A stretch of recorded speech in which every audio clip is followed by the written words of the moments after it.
la théorie métabolique du cancer ou théorie énergétique est centrée sur la mitochondrie.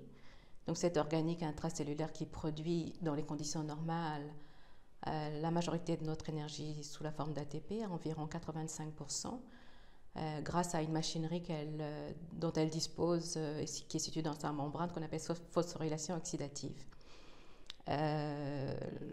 Lorsque les mitochondries sont lorsque la cellule est agressée, ou les mitochondries mises en défaut par des stress, qu'ils soient chimiques, biologiques, infectieux, enfin, tout ce que nous pouvons imaginer, dont on aura peut-être l'occasion de parler tout à l'heure, les mitochondries vont subir un stress oxydant, donc certaines mitochondries vont être détruites, et donc l'énergie cellulaire devient insuffisante.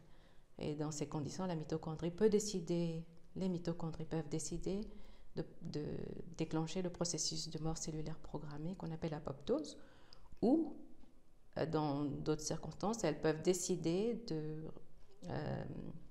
par le biais de la voie rétrograde, de commander au noyau la production des gènes qui permettent de faire fonctionner la glycolyse.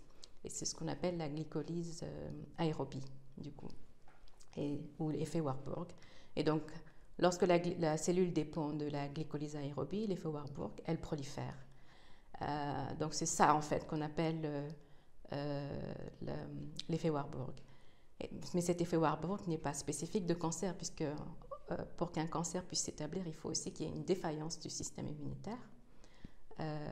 Et on sait aujourd'hui que le micro-environnement de la tumeur est plutôt aidant de la tumeur, protège les cellules cancéreuses et les aide même à faire des métastases. Donc il faut ces deux couples-là, il faut la prolifération, il faut la glycolyse aérobie, mais il faut aussi à côté un système immunitaire défaillant.